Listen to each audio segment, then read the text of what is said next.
In the late 90s, Konami's Castlevania franchise had hit both its peak and its nadir. Symphony of the Night was a 2D masterpiece when the rest of the industry was going 3D. Legacy of Darkness was a 3D bomb that failed to map the franchise's style into this brave new dimension. So going forward, Konami had some tough choices to make. The business executives considered what had happened a fluke. Everywhere else in the industry, it was the 3D titles trouncing the older 2D styles. And so they decided they would push ahead with their 3D games, but would hold out for the next generation of consoles as a way to reintroduce the series.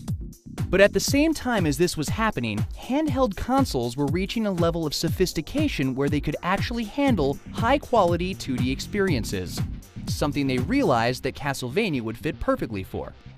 So as the series came into the new millennium, it would take off in 2 directions and 2 dimensions. But little did they know that history would just end up repeating itself.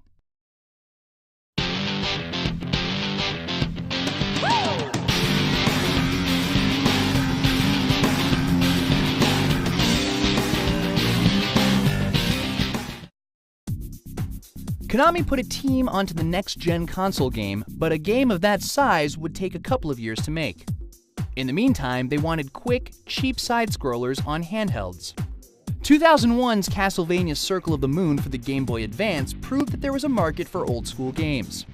But despite its praise for a lengthy and solid action experience, it was so dark you could barely see it, and its controls weren't as tight or intuitive as they could have been.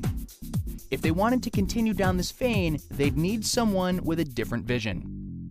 And it just so happened they had a guy bursting at the seams to do more side-scrollers.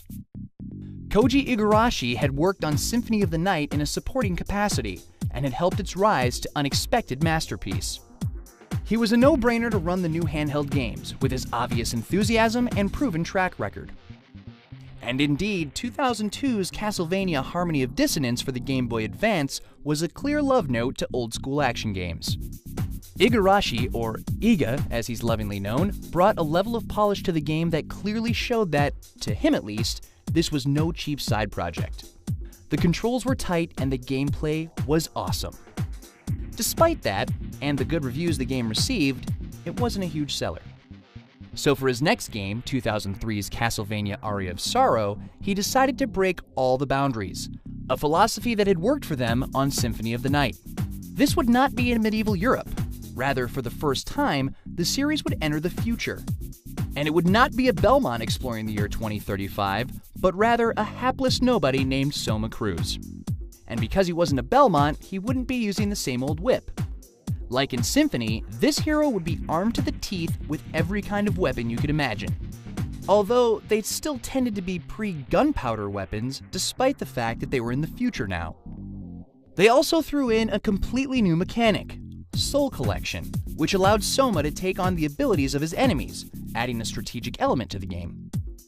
With a massive plot twist, endless gameplay opportunities, fantastic artwork, and inspired level design, Aria of Sorrow was considered among the best Castlevania had ever offered, a spiritual successor to Symphony of the Night. And yet, even with glowing reviews, it still didn't sell huge numbers. Something didn't add up. How could something so clearly excellent not connect with audiences? So Igarashi did his homework and started doing some market analysis. And sure enough, he found a discrepancy. Castlevania appealed to a more mature demographic, whereas the Game Boy Advance appealed to younger gamers. The game didn't match the system. Iga knew he had to change up the formula if his beloved side-scrollers were to survive. That same year, Konami was finally ready to unleash the franchise's return to consoles. As an old franchise with a complex mythology, the studio wanted to simplify things so that new players could be eased into the storyline while at the same time keeping older fans happy. Their solution was to set the game at the beginning of the Castlevania timeline, all the way back in 1094. It was the origin story of the Belmont clan, their battle against Dracula, and their legendary vampire killer whip. But despite the buzz, when Castlevania Lament of Innocence released on the PlayStation 2, it received only mixed reviews and sales beneath expectations. Though some critics loved it and thought it was a solid entry into the 3D action space, it simply couldn't compete with the flash and style of games like Devil May Cry. Castlevania had defined action gaming in 2D, it just couldn't do the same in 3D. But meanwhile, on the handheld space, the franchise was reinventing itself. Igarashi had figured it out. He needed to make his games skew younger while still retaining their hardcore action edge. The switch from the Game Boy Advance to the new Nintendo DS gave him the perfect opportunity to switch the series to an anime style, which he hoped younger gamers would respond to. When Castlevania Dawn of Sorrow released in 2005, he was proven right. A direct sequel to Aria of Sorrow, it took the same essential features that had made it such a critical success, but put it all into a more youthful shell. The result was a 2D game that finally had the sales to match its glowing praise. If it had one fault, it was that it couldn't seem to figure out what to do with the DS touch controls. But kids were having way too much fun to notice. 2005's console release, Castlevania Curse of Darkness for the PS2 and Xbox, couldn't boast of the same success. By now, console gamers had largely given up on the franchise, and it didn't help that this was the same year that the excellent Devil May Cry 3 and God of War assaulted gamers. In the face of such buzz-stealing competition, Curse of Darkness couldn't break out. For the next few years, both dimensions followed roughly the same course. Castlevania unleashed Portrait of Ruin in 2006 and Order of Ecclesia in 2008, both for the DS.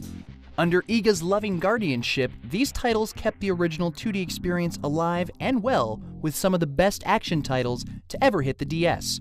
Games so good that some critics even questioned whether they might not challenge Symphony of the Night itself.